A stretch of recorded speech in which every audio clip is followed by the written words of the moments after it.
Hey guys, it's Adam from LUCIDPIXUL and welcome back.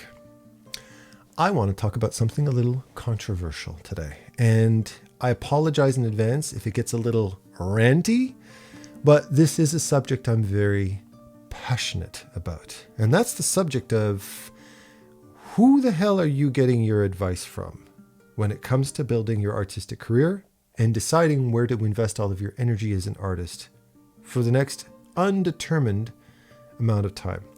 And the reason I want to have this controversial conversation with you, and you'll see why it's going to be controversial, is because I had a conversation with a student this morning, an amazing conversation with a young, aspiring, young professional artist who, when I gave her a piece of advice, she got extremely emotional about it. And that emotion didn't even remotely surprise me. In fact, I felt as emotional about it as she did because I could very much relate to what she was feeling. The reason I'm calling this controversial is because the advice I'm about to give you as a working, seasoned professional artist who's been doing this for a really long time, what I'm about to tell you might directly contradict the very specific advice that you've already gotten from another seasoned professional. Okay? So I'm going to tell you something that's going to completely fly in the face of what they're going to say, and I'm going to completely contradict it. And I'm very aware of the confusion that this can cause you, so I'm going to preface what I'm about to say with a couple of pieces of advice, a couple of caveats. And that's the first. The first thing is, I am extremely aware that if you're an artist who's trying to find a voice for yourself, if you're somebody who's trying to figure out where the hell to go with your career and what to do with your career and where to go with your time, that what I tell you when you have absolutely no sense of where to go to get what you want to get, that I'm very aware that what I'm saying could lead you down a path of despair. That I could very easily throw some random advice at you and say, yeah, do this, and give you some inspiring bullshit speech and send you off on your way without taking any accountability for the consequences that my words might have on your life, especially if you haven't had a chance to figure any of that shit out for yourself. I take full accountability for that. So my first piece of advice to you is, I'm giving you this advice as if I was your parent, as if I was your father. I have a 22-year-old daughter, Emily, who you've probably met in other videos, who I imagine telling this advice to, whose the outcome of her life is something I feel personally responsible and accountable for. And if I give her some bullshit piece of inspiring speech and send her on her way, then I'm going to be able to witness the repercussions of my stupidity. And I'm approaching this advice to you with that same level of accountability, that same level of importance. I really value your trust in my opinion, and I don't plan on fucking with that at all. Second, as another act of parental responsibility, which I'm regarding this as, take everything I'm saying with a grain of salt. Meaning, I can have the best, most successful career in the world. I can be the toppest hotshot who's making all the money and works on all the big studios, and I'm all the big shows. I'm a big star. But what got me to where it got me in my career, and what's going to get you to succeed in your career, might be completely different. And you have to be able to develop this ability. You have to develop the integrity to be able to say, okay, that's really good advice, Adam. And I've also gotten this other advice from this other person. And I think I like this part of your advice, but I prefer that piece of that person's advice, because you know exactly what matters to you and where you want to go. And you have to trust your intuition and say, what advice fits my career path the most? It doesn't matter how good, well-meaning and how experienced I am. The advice that you take from me or anybody needs to be filtered through the filter of you. And you have to be able to always have the final word on the next step that you take. Every decision you make matters to you. I'm just here to offer you some tools that you can help to find those answers. Okay? So this is something that I take very, very seriously. And I take accountability for this because I know that I could steer you wrong. And I refuse to do that without giving you control of the steering wheel first. Capiche? The advice that she got was, well, we were looking at her portfolio, the student that I was talking to this morning. I was looking at her portfolio, and it was an amazing portfolio. And I'd looked at all of her work, and I'm not going to comment on that yet. And then we sat down to talk, and I asked her a little bit more about what she was into and where she wanted to go with her work. And she said, well, I want to learn to do some more environment artwork. I want to do environments more. I went, uh-huh. And I asked her, why? Why do you want to do environment work? Why specifically environment work? And she said, well, because I spoke to a professional and he said that, I should probably be doing more environment work because that's what they're looking for in the industry, and you're probably better off doing that if you're looking to get a job. Taking into account who she was talking about, who she was talking to, and who she was sharing this information with, in what type of industry. I'm taking note of this in the back of my head. And when she finished telling me that, and reflecting on her portfolio, my first question to her was, why are you reaching out why did you sign up for my mentorship? She goes, well, because I like the way you share information, and, I align with a lot of the things you say, and I really like your artwork. And I said, yeah, but am I an environment artist? And she said, no. I said, no, well, I can do environment art. I mean, I have paid my dues and I've learned all those fundamentals, but am I a specialist in environment art? Have you looked at my portfolio? And she says, well, no. I said, okay. I said, if you want to become the best environment artist out there, then here's my friend Tyler Edlin's number. Call him. He's the god of environment art. When any client walks up to me and says they want environment art, I just send them the link to I send him his contact info. That's my default answer to that. I'm a character and creature artist first and foremost, who can do environments when it's completely necessary. But my second question to her was, if you want to learn environment art, and if you think you need to learn environment art, you've got one environment drawing in your entire portfolio out of maybe 60 pages of work. Why don't I see more environments? She went, oh, I just haven't done a lot of environments and stuff like that. I went, oh. So why not? Well, I'm not really into them. Oh, you're not into environments. Yet, you're asking me if I can help you commit yourself to a career in working as an environment artist when you haven't had the drive to do any environment art. Oh yes, and this is also following the fact that she's also mentioned that she's really been having a hard time being consistent in her artwork and finding the motivation to work regularly. And I said, how do you feel about environment art? I stopped her right in her tracks and I says, how do you feel about drawing environment art? And she says, it's okay, I guess. And I went, oh, okay. So, what you've just told me, pretty much verbatim, is, I don't really like environment art, but I guess I'll just do environment art for the next undetermined number of years of my career, building my career in a direction that I'm not particularly passionate about. That's like committing to a relationship with somebody you don't really give a crap about, whose ethics and morals and appearance doesn't attract you. You're committing yourself to a relationship that you're not even remotely interested in. Why? Because some professional told her to. A professional who looked at her portfolio, looked at what she did, looked at her design style, looked at her imagination, looked at all of her character designs with these beautiful character designs, and said, scrap that, do this instead. And she thought, since this is a professional who knows, I need to get a job, I need the money, okay, I'll do what you're asking me to.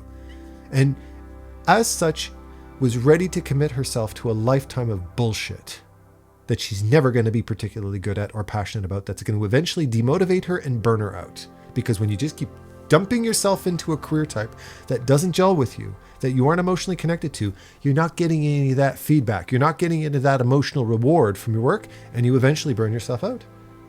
You burn yourself out because you don't feel satisfied. You're not building anything. You're not growing anything. You're just dumping energy into a project constantly, and none of that's coming back at you.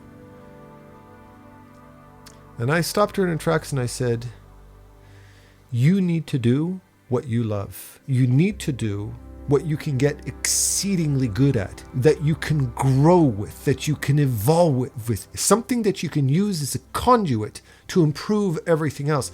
But you have to find the roots of your artistic pursuits and your career pursuits need to be somewhere where you feel you already belong. Otherwise, fuck your passion, fuck your talent, fuck your ambitions. Just become a handy person. Be a technician. Just, none of it has to do anything to do with artistry or style or personal expression. None of it. I don't give a shit about any of that. Just grab a hammer and start hammering that nail and shut up about it. And if you think about it, that whole attitude, that whole corporate attitude towards art, towards industrializing your artistic style, only appeals to and can be successfully fulfilled to a masterful, consistent level by a very specific niche of artists called designers. People who love problem solving, people who focus on efficiency and versatility and flexibility and technicality. They're the Andrew Hubermans of the art industry, meaning they treat their growth in a very, very procedural way. I go to bed at 7:15 every day. I fall asleep at 7:30. I make sure I have these vitamins before I go to bed. I wake up at this time. I go to the gym. I live this extremely structured life, and everything that I eat is purely for longevity. Everything that I eat is purely for health and growth and muscle gain and all that kind of shit. You're thinking like a bodybuilder. You're thinking like somebody who's trying to turn your body and your brain into a machine. And you're foregoing all of the pleasures of life. You're forgetting all the pleasures of self-expression. The whole reason why you got into art in the first place. For, I would argue, at least 90 to 95% of you out there. I was gobbled up into the video game industry at a very early phase. I was an animator. I was a cartoonist. I loved the expressiveness of the human body and character design. And then, as I've expressed a million times, that dream got kicked firmly in its nuts. Bam. Right away. And the video game industry said, "That's okay, I got you." And I got gobbled up in the video game industry, and I started working on video games almost immediately. And that really fucked me up real bad for a really long time. I got pulled into this relationship that had nothing to do with my upbringing. I was raised by a fine artist. I was raised by somebody who expressed herself in a very unique way, and I learned to express myself in a very unique way. And I never looked at the clock or worried about my efficiency. I worried about my message, my voice, my style. And that was my identity and my growth and my purpose and the praise that I got for my work and how quickly I advanced was very, very wonderful. I grew at a very quick pace, and I loved everything that I produced, and I was productive every single day. I was always producing something. And as soon as I got sucked into this video game industry shit, and then I got spit out of that job, and now I'm on the unemployment line looking for the next job, I fell down this deeper and deeper toxic rabbit hole of trying to adapt myself to the endless changing needs of every goddamn company that reached out to me. This one wants me to learn Adobe Premiere. This one wants me to learn After Effects or Flash or Toon Boom or 3ds Max or Softimage. It's just like this constantly chasing after what somebody wants. Or somebody wants me to be an environment artist. Somebody wants me to do sci-fi. Somebody wants me to do 3D renders. And I became this prostitute that tried to fulfill everybody's artistic fantasies and was putting on a mask every single goddamn time I walked into a studio. And I kept doing this until the point where I just couldn't anymore. I hit a brick wall because this was not sustainable. I tried to convince myself it was, but it wasn't. And I burned out. And I'm unemployed. And I'm broke. And I've got fuck all to show for all that selling out that I've done for the last 10 years of my career. Despite the fact that I had such an amazing sense of identity. And it was at that point that I didn't only look back at the last 10 years of my career, but I looked beyond that. I looked at the Adam who was Adam, the artist Adam, before he fell down this video game rabbit hole. And it became immediately evident to me that prior to me falling down that rabbit hole, I had a very firm sense of identity. I adhered myself to an artistic identity, and that fueled and focused every single artistic endeavor that I pursued from that point forward until I got that rug pulled out from under me. 3D, video games. And here I am yet again, 10 years later, now more lost than ever, broke as ever, demotivated, fired a couple of times at this point. Yet, I still had a couple of killer successes in there as well. Certain places where I was a celebrity, and certain places where I was a complete loser who couldn't keep a job past 6 months. And it was this flip-floppy lifestyle. And I reflected back on the jobs that I really, really loved. I reflected back on who I was prior to getting dumped into this industry. And I stopped myself and reflected that on who I was at that particular point in my life. And I realized I sold my soul for a paycheck. And then that paycheck was spent. My bills were paid, and I had fuck all to show for it. And yet again, I had yet another studio that's saying that they needed some other skills, some other this, some other that. And I went, no, I don't want that job. I don't care what you need. I don't care what you need. I have to focus on myself. I have to find who I am again. And it became immediately evident that this corporatization, this industrialization of the artistic process is, for some, very, very easy to attain because they're technical, because they're precise, because they have flexibility, because they regard the process of producing art as a technical skill, as specific as plumbing, or being an electrician, or being a doctor. It's methodical, it's procedural. There are steps to follow. And if you follow those steps, and if you're very good at following that routine and having an amazing sense of discipline within this technical skill, you're going to thrive. They call those designers. They thrive because they are very, very technical-minded artists. It's not so much about their self-expression, it's their ability to master these difficult skills and do so to a level where they can provide those skills to a client to fulfill a service. It's a service. And they're damn good at that. The video game industry is very young. It's very immature. And it's already starting to fall apart at the seams. I'm already starting to hear many, many stories about studios like Blizzard and Riot where they don't give a fuck about their job anymore, man. They're like, yeah, whatever. The game fucking flops. I don't care. Just give me my goddamn paycheck. I don't care. What do you want me to draw? Okay, there you go. Fuck off. I had to make that same realization when it came to my own work. I'm not a machine. I'm not a tool for your company. I'm a fucking artist.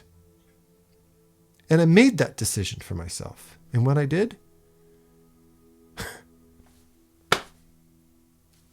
the dominoes of my life fell into place like that. Within 1 year of that decision, my life was unrecognizable from the year prior to that. All of a sudden, my growth, my focus, my purpose, my ecosystem, my process, my tools, how I marketed myself, the clients that I had, all of a sudden it was a complete fucking 180 to my career. My career, which had been a complete uphill battle up until that point, all of a sudden fell into place. I felt ownership. I felt growth. I felt identity. I had a sense of integrity in my work. And it was just uphill from that point. I started my school shortly after that. My clients changed. I started making regular money. I stopped getting sacked from jobs. I started getting more praise and compliments and a feeling of belonging and fuck. And I had to realize at a certain point, I thrive in an environment where I can express myself in a way that is authentic to me, and I can work at a pace that is genuine to my speed. If you try to speed me through my work, if you're going, yeah, come on, let's go, fast. My brain completely shuts off. My brain turns into a complete maelstrom of bullshit. But as soon as somebody gives me permission to take my time, think as much as you know, when I was working at Fantasy Flight Games, I was working on Game of Thrones. So it's fine. Take a week, 2, whatever you need. You're getting paid by the card anyway, so it doesn't really make a difference to us. Try not to take too long. But I could easily mix in that with working and building my school at the same time and teaching. It was a tempo, and I was working for a director that really respected my vision, that hired me gave me the right kind of illustrations to work on because she recognized my style, because she kicked ass at her job. It was a wonderful experience. And it's been a wonderful experience since. And the art that I produce as a result of that has been a wonderful growing experience as well. And I would argue 90 to 95% of artists out there can agree with that. 90 to 95% artists that when I express that to them, they say, yeah, that makes sense to me. That makes sense to me. That feels right to me. For others, they say, I don't know if I agree with you, Adam. And I'll say, why not? Why, how dare you disagree with me? And they go, why not? What don't you agree with? And they go, I don't know. I feel like I like to be a little bit more, I like the technicality of art a little bit more. I like things to move a little bit faster. I like being given curveballs. I like the challenge of something I haven't tried before. Well, you sound like a designer to me. And you look at their portfolio, and their portfolio is a perfect example of that. Their weekly assignments, they don't submit one piece of art. They submit 16 pages of art. And it's all amazing. It's all technically completely kick-ass. And you sit there and you ask them, how the fuck did you manage? Well, I figured out a procedure that allowed me to be much more efficient with my design process. Here's my thing I'm singing. Son of a bitch. It's like watching these artists draw and produce is like watching Magnus Carlsen calculate his next move. It's like, son of a bitch. These are like grandmaster technicians. I'm not one of those people. And I don't look at their artwork and say, fuck, man, you're like half my age and you're twice as good as me. Shit, I suck. No, I look at them and I say, you're a technician. You are technically incredibly good at what you do. You have an incredible skill. You really, really belong in this place. You belong in that type of environment. And I embrace that difference because now I know who I am and I'm unapologetic about that. I don't expect to be the best. Well, I do expect to be the best at being myself. And I don't expect myself to be good at anything else but being myself in the best way possible. I thrive to be the best version of myself that I can possibly be. Period. And if my best self has a ceiling, well, it's nowhere near me. Because I don't see any limits to my ability to be a better version of myself, which is a very empowering and very exciting way to live life, isn't it? When you get a piece of advice from an artist and it completely contradicts your feelings of self, number one, be honest with yourself. You need to get those fundamentals out of the way first. You need to prove yourself. Do the work. Okay? But once you've done that, the next step is, if that piece of advice completely contradicts those 5 years of work, those 3 years of school, those endless assignments that I've done, all of this work I've put in towards improvement, and they've just thrown me a complete fucking 180, and it's completely demotivated myself, ask yourself who you're talking to and what industry they represent, what type of work they represent. They might represent the minority. And everybody's trying to be the minority. Everybody wants to be that AAA Feng Zhu artist, don't they? But only 5% of you actually belong in that job, in my opinion. With that said, thank you very much for joining me. Sorry for cutting off a little bit shorter, but I'm starting with a student in a couple of minutes. And of course, I love you all with all my heart. And happy painting. Take care.